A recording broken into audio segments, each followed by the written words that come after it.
do you love yourself if you don't even like yourself? I'm here to give my perspective on the concept of self-love and how you can even do such thing if you don't even like yourself. Hi lovelies, my name is Kushi. Welcome to my channel. So the first thing with self-love is you can't really love yourself until you first like yourself. And if you don't even like yourself, the first thing that you have to do is you need to tolerate yourself.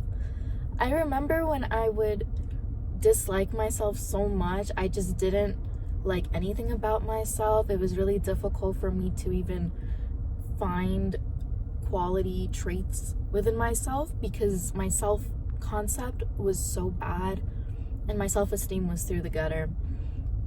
But over time, I kind of realized that if I wanted to get to a point of self-love, I needed to work in baby steps.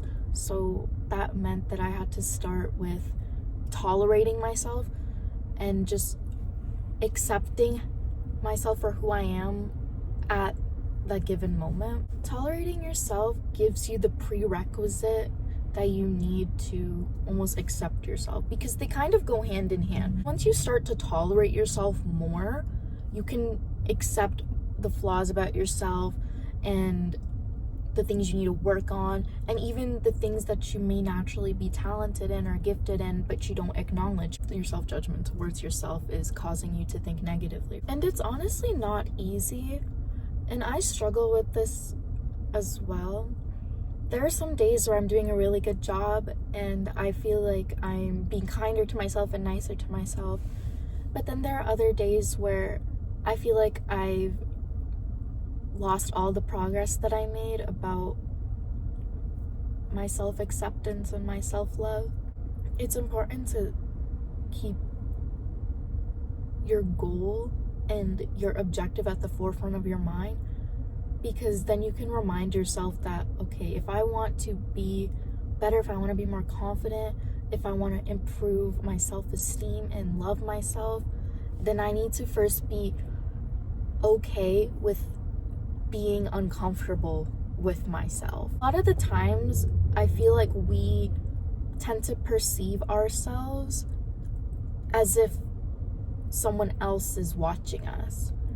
It's like when they say that we are our worst critics. It's like that. Whenever you judge yourself, it's almost like you're judging it through the lens of somebody else. And I think that a lot of people just do that naturally. You need to start with acknowledging that you do that and being okay with the discomfort that you are judging yourself.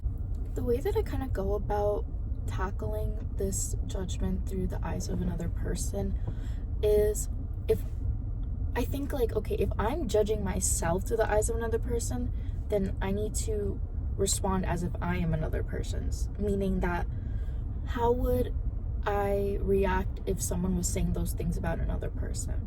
I would step in, I'd be like, don't do that, that's not cool, it's not the right thing to say. And with that kind of framework, I'm able to stop myself from being judgmental and harsh to myself. It's not easy because it's almost reflexive to be negative, because the brain is wired to be negative. It's not wired for growth or productivity. It's wired to keep you safe. And a lot of these bad thinking patterns and these self-beliefs are internalized from when you were a kid, whether that be from your family, people at school, teachers, friends, whatever, but they shape you for who you are now. And it's important now in your later life, whether you're a teen, young adult, or adult, that, we work on changing those things. So just taking a moment to observe your thoughts and just be like, is this even true? Like, look at it objectively. Like, is this even true? Instead of being emotional about it and thinking like, oh my god, I'm so bad at this, like I'm so stupid, blah blah blah. Just actually think like, am I actually being stupid? Like, what if somebody else made the exact same mistake as me? What would I say to them? And I'm sure for a lot of people the answer would be different. Like, oh, like, you're still trying, you're still learning, like, whatever. So why is it so difficult for us to do that to ourselves? This format, in my opinion, will help to slowly start accepting who you are, because you're being more forgiving. You're giving yourself more grace, and by being kinder to yourself, you're allowing yourself to make more mistakes. You're allowing yourself to grow. Growth is so important. We would not be here where we are right now in all of our lives if we didn't grow at some point. If we can turn our progress into something positive, with positive reinforcement, encouragement, a growth mindset rather than having a fixed mindset and operating out of fear, doubt, or negativity, then that's gonna have so much greater of a return, because you're not going to be so down at yourself about what you can and can't do. In my opinion, the start of your self-love journey doesn't have to be overly romanticized, like how people will be on social media, like doing all of this self-care, buying all this stuff, positive affirmations, because realistically, that hasn't worked for me in the start at all. In fact, it would actually make me quite uncomfortable to be positive to myself. And I know that's the case for a lot of people too. Like, it just feels wrong. It doesn't feel right. It feels uncomfortable, right? So taking little steps is honestly like the key to tolerating yourself and acknowledging your own existence too. A lot of times when we're insecure and self-conscious, we kind of want to hide away into a shadow. We don't want to be perceived, judged. There's a lot of things that we don't like about ourselves, and hence we don't want others to judge us for that as well. But if we work towards accepting those things and just acknowledging, like, you don't even have to be happy with it. You could just put it in a statement like, I'm not good at public speaking and I don't like that about myself.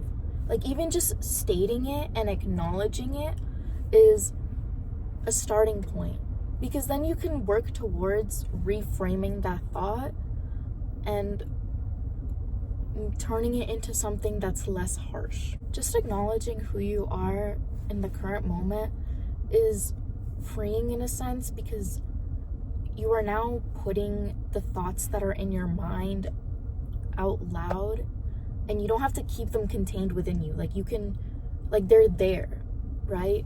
You don't have to carry that burden. It's temporarily a relief. And it, like I said, it's a very good starting point. Tolerating yourself is a form of self-love, because you're giving yourself a place. You're acknowledging yourself. And it's crazy how a lot of us don't even care to acknowledge who we are, because we dislike ourselves that much. And as you start to tolerate yourself more and more, like, once you create those statements like, okay, this is who I am,